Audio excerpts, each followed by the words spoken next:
तो मूवी का स्टार्ट होता है एक बहुत ही प्यारी बच्ची को दिखाते हुए जिसकी उम्र कोई 10 या 12 साल थी। उसके सर पर सींग थे और साथ उसके पर भी थे। उसका नाम होता है मेलेफिसेंट और वो एक प्यारी सी परी होती है जो कि एक जादुई जंगल में रह रही होती है। उसने आज तक बाहर की दुनिया देखी नहीं होती। उसके लिए सारा कुछ उसका यही प्यारा जंगल होता है। इवन आप ये भी सोच सकते हैं कि उसने आज तक इंसानों को नहीं देखा और फिर भी वो अपने जंगल में खुश है। उस जंगल में इंसानों के अलावा बाकी सारे क्रिएचर्स थे, अजीब अजीब जानवर भी थे। एक दिन मेलेफिसेंट जंगल में कहीं जा रही होती है तो उसे एक छोटा सा लड़का दिखाई देता है जो कि उसी की एज का था। वो उसे कहती है कि तुम कौन हो, यहाँ पर क्या कर रहे हो। वो छोटा बच्चा मेलेफिसेंट को बताता है कि मैं पास के ही किंगडम में रहता हूँ और मुझे यहाँ पर एक हीरा नजर आया था जिसे मैंने उठा लिया। तो मेलेफिसेंट उसे वो हीरा वापस लेती है और उसे कहती है कि आओ मैं तुम्हें तुम्हारी किंगडम तक छोड़ आती हूँ। तो वो लड़का कहता है कि ठीक है मैं चला तो चाहता हूँ, लेकिन क्या तुम मुझसे दोस्ती करोगी, और अगर कभी मैं दोबारा इस जंगल में आया तो क्या हम खेल सकते हैं। तो मेलेफिसेंट कहती है कि जादुई जंगल है और तुम्हारा यहाँ पे आना ठीक तो नहीं है, लेकिन देखेंगे। इसी के साथ वो दोनों हैंड शेक करते हैं तो मेलेफिसेंट को कोई करंट लगता है। इनफैक्ट उसे उस लड़के की पहनी गई लोहे के रिंग से करंट लगा था। वो बताती है कि लोहा परियों को जला देता है, तो आइंदा इसे पहन कर मत आना। इसके बाद हम देखते हैं कि वो लड़का अपने किंगडम में वापस चला जाता है, लेकिन जिस किंगडम से वो आया था वो किंगडम इस जंगल पे कब्जा करना चाहता था और इस लड़के के माँ बाप भी जिंदा नहीं थे। इसकी मेलेफिसेंट से काफी अच्छी दोस्ती हो चुकी थी और इनके दोनों के जहन में ये बात थी ही नहीं कि हम एक दूसरे के दुश्मन किंगडम से हैं। ये दोनों एक साथ खेलते रहे और इसी तरह कई साल गुजर गए। वो लड़का यहाँ आता रहता और मेलेफिसेंट और ये मिलके खेलते और अब ये दोनों बड़े हो चुके थे। वो दोनों 16 साल के हो चुके थे और एक दूसरे को पसंद करने लगे थे। मेलेफिसेंट को अब लगता था कि इंसान परियों के दुश्मन नहीं है, वो बहुत अच्छे होते हैं। उसे ये भी नहीं पता था कि उनमें ग्रीड भी होती है, यानी लालच भी होती है। एक दिन मेलेफिसेंट सोच रही होती है कि उस लड़के को आए हुए काफी दिन हो चुके हैं और उसको उस लड़के की एक और बात भी याद आती है कि उसने कहा था कि जब मैं बड़ा हो जाऊंगा तो अपने किंगडम पर कब्जा करूंगा और जो यहाँ पे किला है उसको भी मैं हासिल कर लूंगा। यानी मेलेफिसेंट को तो अभी भी ये समझ नहीं आ रहा होता कि वो लड़का लालची था। मेलेफिसेंट एक दिन अपने जंगल में बैठी होती है तो देखती है कि दूसरे किंगडम का राजा अपनी काफी ज्यादा आर्मी और घोड़ों के साथ उसके जंगल पर कब्जा करने आया है। मेलेफिसेंट अपने जंगल की परी होती है और वो अपने जंगल को प्रोटेक्ट करना अच्छे से जानती थी। वो उठ खड़ी होती है और अब काफी ज्यादा पावरफुल होती है। वो उस राजा से कहती है कि तुम मेरे जंगल में नहीं आ सकते। तो राजा कहता है मैंने तुमसे तो नहीं पूछा, और इसी के साथ वो अपने लोगों को ऑर्डर देता है कि मुझे इसकी डेड बॉडी चाहिए। अब राजा की आर्मी जंगल की तरफ जाने लगती है, लेकिन जंगल में से भी अजीब और गरीब क्रिएचर्स घोड़े पर बैठे हुए इन पर अटैक करते हैं और अब राजा और उसकी आर्मी पूरी तरह से जख्मी हो चुकी थी। सारे के सारे इंसान वहाँ से डर के भाग जाते हैं कि ये जंगल तो जादुई है और हमारे बस की बात नहीं है इनसे लड़ना। अब राजा अपने किंगडम में वापस चला जाता है। वो काफी बूढ़ा हो चुका था और काफी कमजोर भी। तो वो सब लोगों को इकट्ठा करता है और उनसे कहता है कि तुम सब जानते हो ना कि उस जंगल में कितना ज्यादा खजाना है, और मैं शुरू से तुम लोगों से यही कहता आ रहा हूँ कि हम उस पर कब्जा करेंगे। लेकिन अब जैसी मेरी हालत है मुझे नहीं लगता कि मैं वहाँ जाकर लड़ सकता हूँ, लेकिन मैं तुम लोगों से वादा करता हूँ कि जिसने उस मेलेफिसेंट को मार दिया मैं उसकी शादी अपनी बेटी से कर दूंगा। तभी उनमें से एक लड़का बाहर आता है और कहता है कि मैं जाऊंगा वहाँ पर। आप ये सुन के हैरान रह जाएंगे कि ये लड़का कौन था। ये था स्टीफन, यानी वही छोटा बच्चा जो कि मेलेफिसेंट के साथ खेला करता था। अब हम देखते हैं कि स्टीफन जंगल में जाता है मेलेफिसेंट से मिलने के लिए। कई साल बाद मेलेफिसेंट उसे पूछती है कि इतना अरसा तुम कहाँ रहे, तुम्हें जरा ख्याल नहीं आया हमारी दोस्ती का। तो वो कहता है कि मुझे माफ कर दो, मैं कुछ मसरूफ हो गया था, लेकिन मैं तुम्हें आज तक नहीं भूला और अभी भी मैं तुम्हें यही बताने आया हूँ कि हमारा राजा तुम्हें मारना चाहता है। तुम बस अपना ख्याल रखना, मैं तुम्हारी यहाँ पे हिफाजत प्रोटेक्शन करने आया हूँ।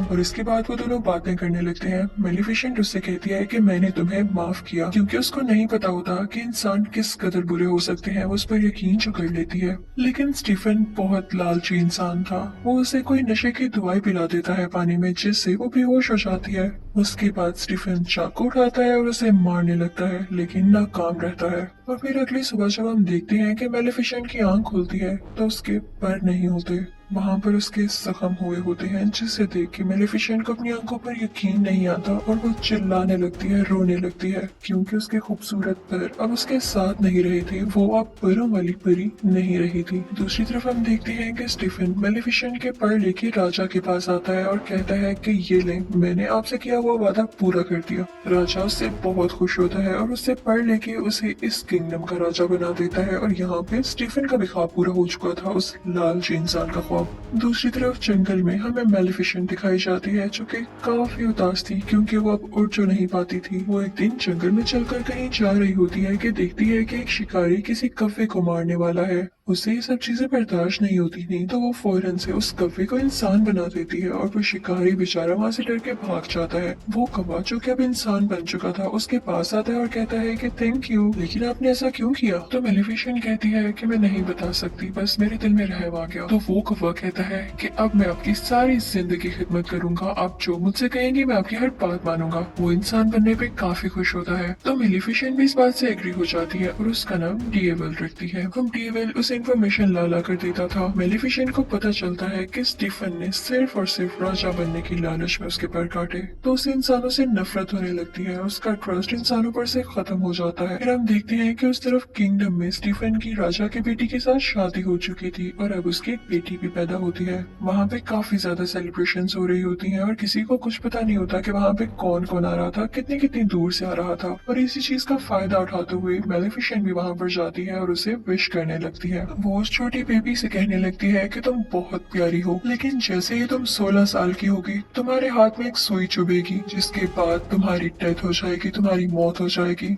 तो स्टीफन उसके आगे किड़किड़ाने लगता है और कहता है कि ऐसा नहीं करो, तुम मेरा बदला मेरी बेटी से क्यों ले रही हो? तो मेलिफिसेंट कहती है कि मैं भी एक लड़की थी और याद है तुमने मेरे साथ क्या किया था। मेलिफिसेंट के दिल में अभी भी कुछ रहम बाकी होता है, तो वो स्टीफन से कहती है कि एक सोल्यूशन है, अगर तुम्हारी बेटी को उसके 16th बर्थडे पे उसका सच्चा प्यार मिल गया तो उसकी जान बच सकती है। स्टीफन इस बात से काफी परेशान हो जाता है और 3 छोटी छोटी परियों को बुलाता है और कहता है कि मेरी बेटी को यहाँ से दूर ले जाओ और जब तक ये 16 साल की नहीं हो जाती इसे यहाँ मत लेकर आना, वरना इसका कर्ज सच्चा हो जाएगा। और उसके बाद वो निकलता है जंगल पर अटैक करने के लिए, लेकिन ऐसा नहीं कर पाता क्योंकि जंगल की बाउंड्रीज को मेलिफिसेंट ने कवर कर रखा था अपनी पावर से और अब कोई भी इंसान उस जंगल में नहीं आ सकता। फिर हम देखते हैं कि वो प्रिंसेस जो स्टीफन की बेटी होती है उसका नाम अरोरा होता है और वो 3 परियों से लेके काफी दूर चली गई होती है, लेकिन मेलिफिसेंट को अभी भी उसका मुकाम पता था कि वो किस जगह पर रह रही है। वो उसे डराने की कोशिश करती है, लेकिन वो छोटी बच्ची यानी प्रिंसेस अरोरा हंसने लगती है और अब मेलिफिसेंट का दिल भी उसके लिए सॉफ्ट होने लगा था क्योंकि मेलिफिसेंट एक अच्छी परी थी, वो जालिम औरत नहीं थी। वो 3 परियां जो प्रिंसेस अरोरा की केयर करती थी काफी ज्यादा केयरलेस थी और अक्सर मेलिफिसेंट खुद प्रिंसेस अरोरा की जान बचाती थी, कभी पहाड़ से नीचे गिरने से, कभी दरख्त से गिरने से। वक्त के साथ साथ प्रिंसेस अरोरा बड़ी होने लगती है। अब प्रिंसेस अरोरा पूरे 15 साल की हो चुकी थी, यानी उसका कर्ज पूरा होने में सिर्फ 1 साल बचा था। अब वो 3 परियों से जिस जगह पर लेकर आई थी वो एक बाउंड्री के अंदर थी और उसके आसपास काफी ऊंची ऊंची लकड़ियां थी। प्रिंसेस अरोरा ने भी इसके बाहर की दुनिया नहीं देखी थी, जैसे मेलिफिसेंट ने नहीं देखी थी, तो उसको सस्पेंस होता था कि आखिर इसके बाहर है क्या। तो एक दिन वो वहाँ पर जाती है और वहाँ पर देखने लगती है कि तभी उसे फील होता है कि जैसे यहाँ पर कोई है। वो आवाज देने लगती है, कोई है तो सामने आओ, मुझे बहुत से क्वेश्चंस पूछने हैं। अब मेलिफिसेंट होती है वहाँ पर, उसे रहा नहीं जाता और वो प्रिंसेस अरोरा के सामने आ जाती है। प्रिंसेस अरोरा उसे देख के चिल्लाती है और कहती है, आप तो वही है जो बचपन से मेरा ख्याल रखती है, लेकिन कभी मेरे सामने क्यों नहीं आई? आप तो मेरी गॉड मदर है, मैं आपको पहचानती हूँ और जो आपके साथ कौवा है ना, मुझे वो भी बहुत अच्छा लगता है। मेलिफिसेंट को इस जवाब की बिल्कुल उम्मीद नहीं होती, तो वो भी अंदर अंदर से खुश हो जाती है क्योंकि मैंने आपको बताया ना वो बहुत अच्छी परी थी। वो अरोरा से प्यार करने लगती है और अब वो नहीं चाहती थी कि जो कर्ज मैंने इसे दिया वो इसे कभी भी लगे। उन दोनों में काफी दोस्ती हो गई थी और बिल्कुल वो एक माँ बेटी की तरह एक साथ रहती थी, खेलती थी, बातें करती थी। एक दिन जब प्रिंसेस अरोरा सो रही होती है तब मेलिफिसेंट अपनी सारी पावर्स यूज करके वो कर्ज वापस लेने की कोशिश करती है,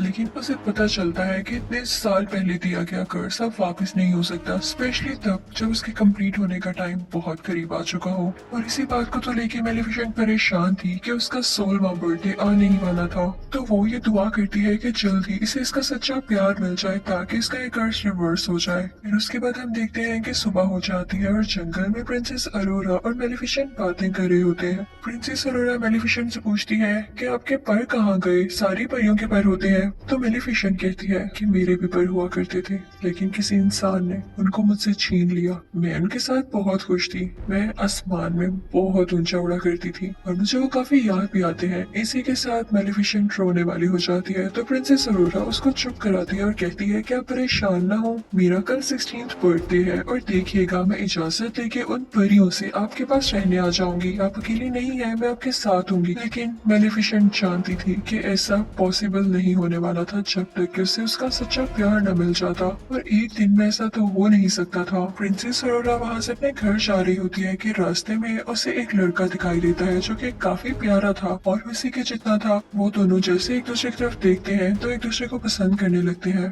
खैर उसके बाद प्रिंसेस अरोरा वहाँ से अपने घर चली जाती है और उन तीनों परियों से कहती है कि मैं अब यहाँ से जाना चाहती हूँ। वो उनसे ये बात कह रही होती है कि मैं इस घर से दूर मेलिफिसेंट के पास जाना चाहती हूँ। तो परियों को लगता है कि शायद इसे उस बात का पता चल चुका है कि इसके पेरेंट्स अभी भी जिंदा है और ये किंगडम जाना चाहती है अपनी बर्थडे के बाद। वो तीनों परियां उसको सारा कुछ सच बता देती हैं कि क्या क्या हुआ, और एक इविल फेरी है जो कि तुम्हारी जान लेना चाहती है। वो उसे बताती है कि वो कोई और नहीं बल्कि मेलिफिसेंट है। और ये सुनकर प्रिंसेस अरोरा को अपने कानों पर यकीन नहीं आता।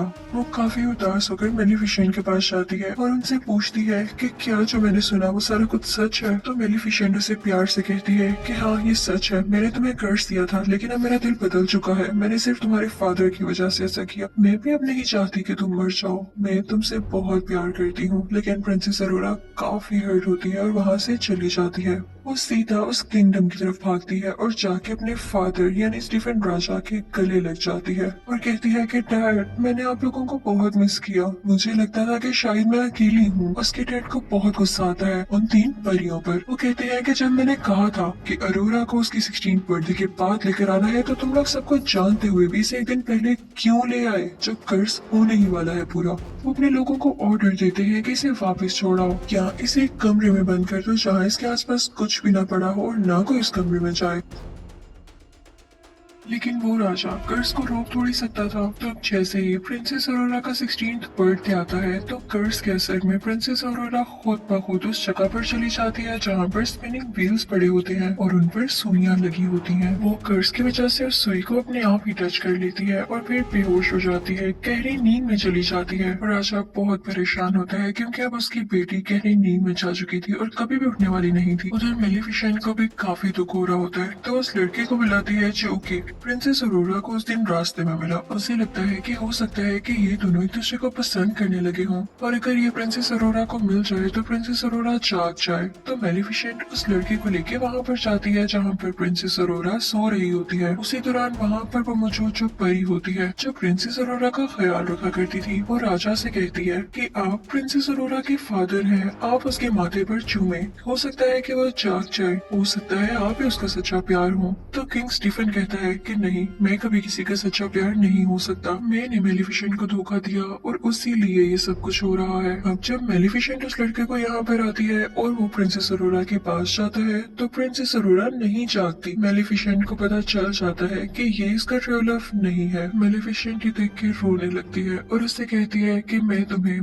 बहुत याद करूंगी, मुझे तुम्हारी स्माइल याद आएगी, मैं तुम्हें कभी नहीं भुला पाऊंगी। और ये कह के मेलिफिसेंट रोते हुए उसके माथे पर किस करती है और वहाँ से जाने लगती है। लेकिन तभी उसे पीछे से आवाज आती है, रुकिए गॉड मदर। और ये आवाज प्रिंसेस अरोरा की होती है। जी हाँ, प्रिंसेस अरोरा का ट्रू लव, उसका सच्चा प्यार मेलिफिसेंट ही थी क्योंकि वो उससे दिल से प्यार करती थी। प्रिंसेस अरोरा मेलिफिसेंट से कहती है कि मैं आपके साथ जंगल में रहना चाहती हूँ। तो मेलिफिसेंट उसे अपने साथ लेके जाने लगती है लेकिन तभी पीछे से स्टीफन के लोग उन पर जाल डाल देते हैं। वो लोहे का जाल होता है जो कि परियों को चला सकता था। मेलिफिसेंट यहाँ पे बहुत बेबस हो जाती है और अपने कौवे को ड्रैगन बना देती है। वो कौवा यानी जो कि अब ड्रैगन था अपने मुंह से आग निकालने लगता है और वहाँ पर मुझे सारे लोगों को जला देता है। मेलिफिसेंट अब आजाद भी हो जाती है लेकिन तभी यहाँ पर आता है किंग स्टीफन अपने कुछ लोगों के साथ और इसने लोहे की शील्ड पहनी होती है ताकि मेलिफिसेंट को हमेशा के लिए मार दे। दूसरी तरफ प्रिंसेस अरोरा को मेलिफिसेंट के वही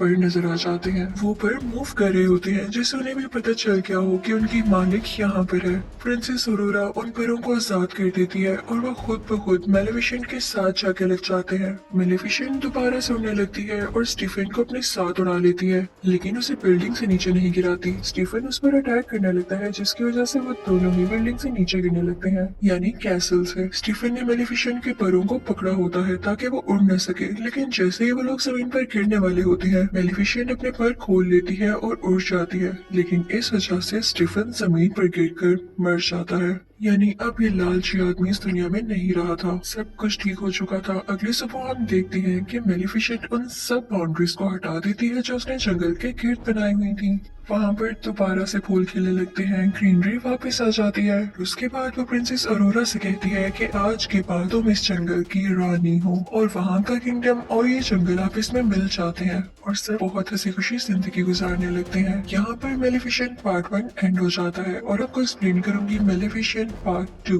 मूवी शुरू होती है तो हम देखते हैं कि कुछ लोग उसे जादुई जंगल में जहाँ मेलेफिसेंट रहती थी वहाँ पर आकर कुछ जादुई क्रिएचर्स को चुरा रहे होते हैं, और इसी दौरान मेलेफिसेंट भी आ जाती है। मेलेफिसेंट उन तीनों में से 2 आदमियों को तो पकड़ लेती है, लेकिन तीसरा वहाँ से वो क्रिएचर चुराकर दूर जंगलों में भाग जाता है जहाँ पर ग्लोइंग फ्लावर्स निकले हुए थे। वो आदमी वहाँ से किंगडम की तरफ भाग जाता है। वो एक दरवाजा खोलता है तो उसमें से एक होल में से हमें किसी आदमी का हाथ दिखाई देता है। वो आदमी जिसने वो क्रिएचर चुराया, उस आदमी को वो क्रिएचर दे देता है। उसके कपड़ों पर वही ग्लोइंग फ्लावर भी लगा होता है जिसे वो आदमी ले लेता है और इन दोनों चीजों के बदले में उसे पैसे देता है। फिर हमें ये भी दिखाया जाता है कि उस किंगडम के लोग अभी तक मेलेफिसेंट को दिल से अच्छा नहीं मानते थे। वो समझते थे कि इसने हमारी प्रिंसेस को चुराया और ये हमेशा से प्रिंसेस अरोरा को मारना चाहती थी। अब सीन चेंज होता है और हम प्रिंसेस अरोरा को जंगल में काफी खुश देखते हैं। वो वहाँ की रानी जो बन चुकी थी और डिफरेंट क्रिएचर्स के साथ डांस कर रही थी। सब लोग उसके पास अपने अपने मसले लेकर आते थे। उसे बताया जाता है कि यहाँ से क्रिएचर गायब हो गई है, वही क्रिएचर जो कि वो आदमी चुरा कर भागा था।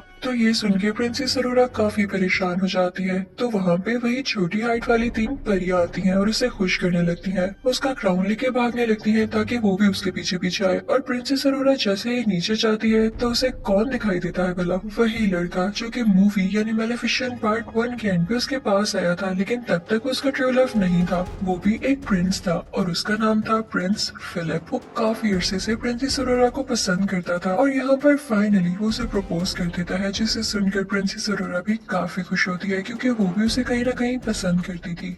ये सब कुछ मेलेफिसेंट का कौवा यानी डेविल भी देख रहा होता है। वो जाके सब कुछ मेलेफिसेंट को बताता है। तो मेलेफिसेंट वहाँ से उड़कर प्रिंसेस अरोरा से बात करने आती है और दूसरी तरफ वो प्रिंस फिलिप भी अपने पेरेंट्स को बताने के लिए चाहता है कि मुझे एक लड़की पसंद आ चुकी है। फिर हम देखते हैं कि प्रिंस फिलिप अपने किंगडम पहुंच चुका है और वहां पर जाकर वो अपने फादर यानी किंग को, क्वीन को और बाकी लोगों को बताता है कि मैं उस लड़की को प्रपोज कर आया हूँ और उसने एक्सेप्ट भी कर लिया है। जिसको सुनकर उसके फादर यानी किंग काफी खुश होते हैं, लेकिन क्वीन वो तो सैड हो जाती है। लेकिन वो ये चीज अपने बेटी को शो नहीं करवाती। उसका दिल तो नहीं था, लेकिन फिर भी वो कहती है कि चलो ठीक है। प्रिंसेस अरोरा और उसकी गॉड मदर यानी मेलेफिसेंट को हम डिनर पे बुला लेते हैं। दूसरी तरफ हम मेलेफिसेंट को प्रिंसेस अरोरा से बातें करता हुआ देख रहे होते हैं। वो कहती है कि तुम्हें मुझसे एक बार पूछ लेना चाहिए था प्रिंस से मंगनी करने से पहले। मेलेफिसेंट कहती है कि सच्चे प्यार जैसी कोई चीज नहीं होती, लड़के हमेशा धोखा देते हैं। तभी तो तुम्हारा ट्रू लव मैं बनी। मैं तुमसे दिल से प्यार करती हूँ, इसलिए तुम्हारा भला कह रही हूँ। तो प्रिंसेस अरोरा कहती है कि प्लीज आप ऐसा ना सोचें। अगर किसी ने आपको धोखा दिया तो हो सकता है कि बाकी दुनिया के लोग वैसे ना हो। तो मेलेफिसेंट कहती है कि ठीक है, मैं तुमसे प्यार करती हूँ इसलिए तुम्हारी बात मान रही हूँ। अब हम देखते हैं कि वो दिन आ चुका है जब इन दोनों फैमिलीज में एक साथ डिनर है। तो क्वीन जो कि प्रिंस फिलिप की मदर थी, वो अपनी एक सीक्रेट क्लोजेट में जाती है। वो जब वहाँ पर जा रही होती है तो हमें ये दिखाया जाता है कि वो एक आयरन फैक्ट्री है। वो क्वीन जब वहाँ से गुजर रही होती है तो हमें ये भी दिखाया जाता है कि वहाँ पर वही ग्लोइंग फ्लावर होता है और उसी के साथ वो क्रिएचर भी होती है जो कि एक आदमी ने चुराया था। और वो क्वीन जाके उस आदमी से कहती है कि जल्दी अपना काम पूरा करो, वक्त बहुत कम है। और तभी वहाँ पर हम स्पिनिंग व्हील को भी देखते हैं जिस पर सेम सुई लगी होती है। ये सीन था ना काफी मिस्टीरियस कि हमें उस क्वीन के प्लान्स के बारे में कुछ नहीं पता चल पाता। और फिर यहाँ पे सीन चेंज हो जाता है। अब दूसरी तरफ जंगल में मेलेफिसेंट उसका कौवा जो कि इंसान की शक्ल में ही था और प्रिंसेस अरोरा डिनर पर जाने के लिए तैयार हो जाते हैं। काफी प्यारी लग रही होती है प्रिंसेस अरोरा। मेलिफिसेंट जैसे ही उस किंगडम में पाँव रखती है तो सारे लोग उससे डर के छुपने लगते हैं और कुछ लोग तो अपने वेपन्स भी निकाल लाते हैं। उनको ये लग रहा होता है कि मेलिफिसेंट एक बुरी चुड़ैल है, लेकिन मेलिफिसेंट इन सबको एंजॉय कर रही होती है और उन्हें कुछ भी नहीं कहती, बस मुस्कुराती रहती है। अब हम देखते हैं कि वो तीनों अंदर पहुंच चुके होते हैं, यानी महल के अंदर किंग और क्वीन के पास। और अब डिनर होता है स्टार्ट। क्वीन मुसलसल मेलिफिसेंट को खुश करने की बजाय या से अच्छी बातें करने की बजाय उसका पुराना वक्त उसे याद दिलाती है कि तुम ही थी ना जिसने इस बेचारी प्रिंसेस को कर्ज दिया था। उसकी बातें बिल्कुल भी अच्छी नहीं लग रही होती और वो मेलिफिसेंट को ये भी कहती है कि तुमने तो इंसानों को भी मारा था, याद है? तो मेलिफिसेंट क्वीन से कहती है कि आपके किंगडम के भी कुछ लोग मेरे जंगल में आए थे और मेरी क्रिएचर चुरा कर भाग गए। उनमें लड़ाई बढ़ने लगती है तो क्वीन अपनी बीवी यानी क्वीन से कहता है कि खामोश हो जाओ, कैसी बातें कर रही हो। और दूसरी तरफ प्रिंसेस अरोरा मेलिफिसेंट से कहती है कि प्लीज आप इजी रहें, लेकिन क्वीन फिर भी पास नहीं आती और अजीब अजीब बातें करने लगती है। वो कहती है कि अगर मेरे बेटे की और प्रिंसेस अरोरा की शादी हो गई तो इसकी असली मदर कौन होगी। ये सुनकर मेलिफिसेंट को काफी दुख होता है क्योंकि वो खुद को ही प्रिंसेस अरोरा की असल मदर मानने लगी थी। वो अपने पर फैलाती है और एक ग्रीन एनर्जी बाहर निकालती है जिससे सब दूर जाकर गिरते हैं।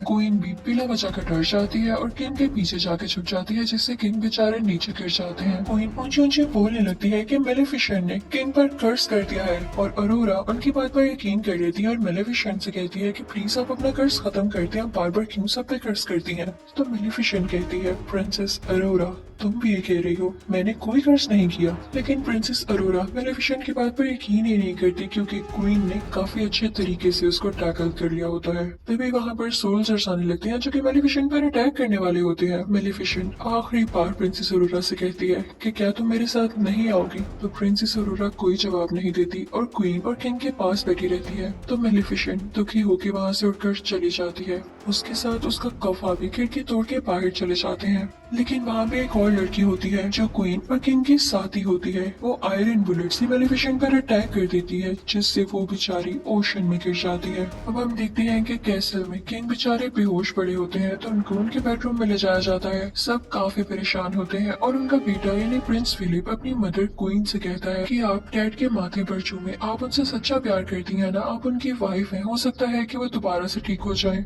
लेकिन क्वीन अंदर ही अंदर अजीब मुंह बनाती है क्योंकि ना तो वो किंग से सच्चा प्यार करती थी और ना ही वैसी स्टोरीज पर बिलीव करती थी। वो एक लालची औरत थी। वो फिर भी अपने बेटे के कहने पर ऐसा करती है, लेकिन किंग की आंख नहीं खुलती। जब अरोरा ये देखती है तो कहती है कि मैं जाके मेलिफिसेंट से बात करूंगी कि वो अपना कर्ज खत्म कर दे। जैसे ही वो जंगल पहुंचती है तो सारे लोग कहने लगते हैं कि हमने अभी तक मेलिफिसेंट को नहीं देखा, वो यहाँ आए ही नहीं। दूसरी तरफ किंग और क्वीन की वही साथी ओशन पर नजर रखी होती है कि मेलिफिसेंट कब यहाँ से निकलती है, लेकिन वो देखती है कि कोई क्रिएचर आकर मेलिफिसेंट को अपने साथ ले गया है। वो फौरन से सब कुछ आकर क्वीन को बताती है तो क्वीन कहती है कि फौरन से उसे रोको। और दूसरी तरफ जंगल से अरोरा वापस उसी किंगडम में आ जाती है, लेकिन उस जंगल का एक मैजिकल क्रिएचर भी उसके होर्स में छुपकर उसे किंगडम आ गया था। वो क्रिएचर वहीं पर पहुंच जाती है जहाँ पर पहली क्रिएचर भी कैद थी और उसे भी वो आदमी कैद कर लेता है। प्रिंसेस अरोरा क्वीन से कहती है कि मुझे मेलिफिसेंट कहीं भी नहीं दिखी, क्या उन्हें कुछ हो तो नहीं गया। तो क्वीन कहती है कि परेशान नहीं हो, वो काफी स्ट्रॉन्ग है, वो वैसे ही कहीं पर होगी और उसे अपनी बातों में फंसाने की कोशिश करती है।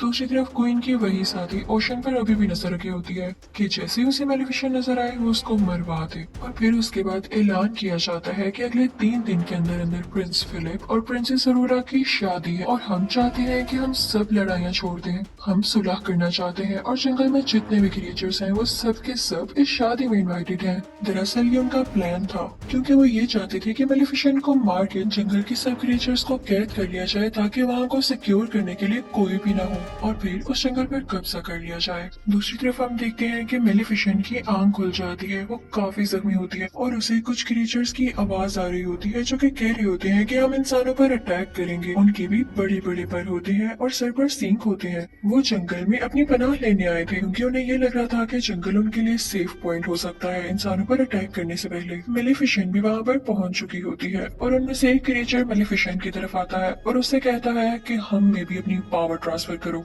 इंसानों को कैसे हराया जा सकता है, हमें भी बताओ। लेकिन मेलिफिसेंट उसे दूर फेंकती है। उन क्रिएचर्स के हेड का नाम बोरा होता है। वो जब देखता है कि मेलिफिसेंट में इतनी पावर है कि किसी को भी इतनी दूर उड़ा के फेंक सकती है, तो वो काफी खुश होता है कि अब हमें इसको टैकल करने में काफी आसानी होगी। अब बोरा का साथी मेलिफिसेंट को अपने साथ लेके केव में आ जाता है और उसे बताता है कि यहाँ पे बुरी और अच्छी फेरीज एक साथ रहा करती थी। क्योंकि इंसानों ने हंट करने लगे थे, इस वजह से उन्हें एक साथ रहना पड़ा। फिर वो एक स्ट्रक्चर के पास आता है जो कि वहाँ पे स्टिल था, कोई मूवमेंट नहीं कर रहा था। तो बोरा का साथी उसे बताता है कि मेलिफिसेंट, तुम इन्हीं की औलाद में से हो, तुम आखिरी पावरफुल और अच्छी परी बची हो। वो आदमी मेलिफिसेंट को बताता है कि तुम बहुत पावरफुल हो और जल्द ही तुम एक ऐसी स्टेज पे पहुंचोगी जिससे तुम दुनिया की सबसे ज्यादा ताकतवर परी बन जाओगी। लेकिन वो आखिरी स्टेज तुम अभी पार नहीं कर पाई, और वो है प्रिंसेस अरोरा को माफ करना। क्योंकि सारी जिंदगी तुमने उससे मोहब्बत की है, उससे प्यार किया है, और इसके लिए बहुत करेज चाहिए कि आप किसी को दिल से माफ कर दें। और जो किसी को दिल से माफ कर देता है वही इस दुनिया का सबसे ताकतवर इंसान होता है। तो मेलिफिसेंट कहती है कि नहीं, मैं उसे माफ नहीं कर सकती, मैंने उसे हमेशा प्यार किया, लेकिन उसने मुझे धोखा दिया। तभी वहाँ पर बोरा भी आ जाता है और बताता है कि प्रिंस फिलिप और प्रिंसेस अरोरा की शादी हो रही है और ये हमारे पास अच्छा मौका है उन पर अटैक करने के लिए।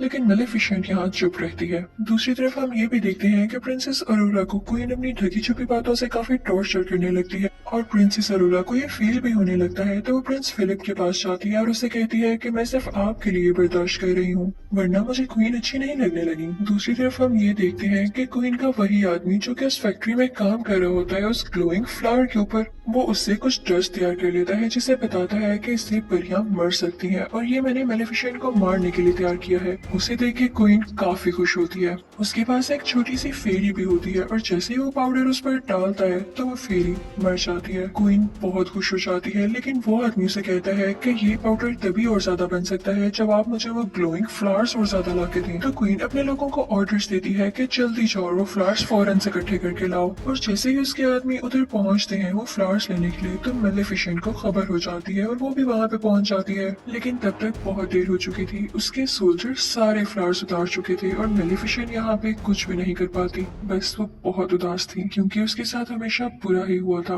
वो सोल्जर्स मेलिफिसेंट पर आयरन बुलेट से अटैक करने लगते हैं, लेकिन तभी उसके सामने बोरा का साथी आकर उसे बचा लेता है। मेलिफिसेंट एक शील्ड बना लेती है जिससे वो लोग प्रोटेक्टेड हो जाते हैं और बोरा बाकी सोल्जर्स पर अटैक करने लगता है। लेकिन जैसे ही मेलिफिसेंट बोरा के साथी को केव तक लाती है तो तब तक वो बेचारा मर चुका होता है। अगली सुबह हम देखते हैं कि प्रिंस फिलिप और प्रिंसेस अरोरा की शादी के इवेंट शुरू हो चुके होते हैं और जंगल के सारे क्रिएचर्स उस किंगडम की तरफ जा रही होती हैं। लेकिन जैसे ही मेलिफिसेंट का कौवा जो कि इंसानी शक्ल में ही होता है वो अंदर जाने लगता है तो उसे रोक लिया जाता है। फिर हम देखते हैं कि प्रिंसेस अरोरा काफी प्यारी लग रही होती है और प्रिंस फिलिप उसे एक फ्लावर देता है जो कि कोई और फ्लावर नहीं, उसी के जंगल का ग्लोइंग फ्लावर था। उसे देख के काफी हैरानी होती है कि क्वीन ने क्या भिजवाया है मेरे लिए। वो क्वीन को ढूंढने के लिए जाती है और तभी उसे वो सीक्रेट डोर पे मिल जाता है। उसके हाथ में अभी भी वो फ्लावर था और वो जाते जाते उसे स्पिनिंग व्हील के पास पहुंच जाती है। उसे वो सारे विजन्स आने लगते हैं कि कर्ज क्या था और मुझे यहाँ पर कैसे ले जाया जा रहा है।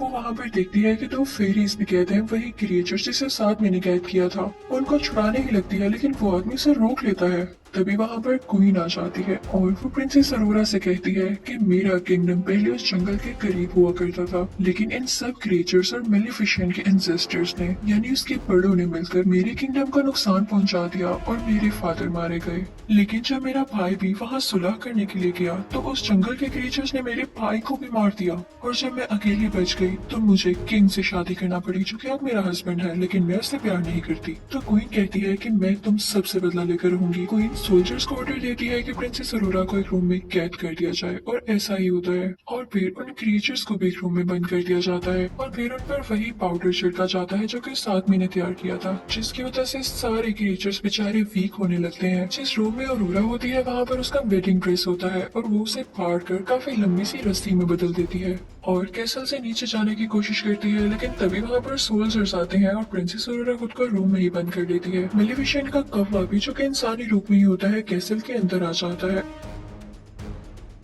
और दूसरी तरफ प्रिंस फिलिप अपने बीमार फादर के पास बैठा होता है और उसे ये सब कुछ नहीं पता होता। अब क्वीन अपने कैसल की छत पर होती है और वो इस जंगल की तरफ काफी बॉम्ब्स फेंक रही होती है। दूसरी तरफ बोरा भी अपने लोगों के साथ इस किंगडम पर अटैक करने के लिए आ रहा होता है। दूसरी तरफ अरोरा मौका पाके उसी ड्रेस से लटकते हुए नीचे आ जाती है किंग के रूम में, जहाँ पे प्रिंस फिलिप भी होता है। वो उसे सब कुछ बताती है कि क्वीन ने मेरे साथ क्या किया और मेलेफिसेंट ने आपके फादर को कर्ज नहीं दिया बल्कि आपकी मदर नहीं दिया है, जिसे सुनकर प्रिंस फिलिप काफी हैरान होता है। और दूसरी तरफ हम देखते हैं कि बोरा और उसके साथी किंगडम पर अटैक करने आ रहे होते हैं, लेकिन उन पर मुसलसल आगे से अटैक कर रहे होते हैं किंगडम वाले और उनमें से कुछ लोगों को पकड़ भी लेते हैं। प्रिंसेस अरोरा को मेलेफिसेंट का वही कफा दिखाई देता है जो कि इंसान ही बना हुआ था। वो उससे कहती है कि हमें लोगों की जान बचाने के लिए यहाँ की चर्च का दरवाजा खोलना होगा और वो दोनों मिलकर दरवाजा खोलने लगते हैं। वहाँ पर जाकर वो सारे क्रिएचर्स को बचा लेते हैं और वहाँ पर मौजूद छोटी छोटी फेरीज उन सुराखों में होल भर देती है जहाँ से पाउडर निकल रहा था और अब वो डस्ट पाउडर वहाँ से बाहर नहीं निकलता और न ही किसी क्रिएचर को नुकसान पहुँचाता है।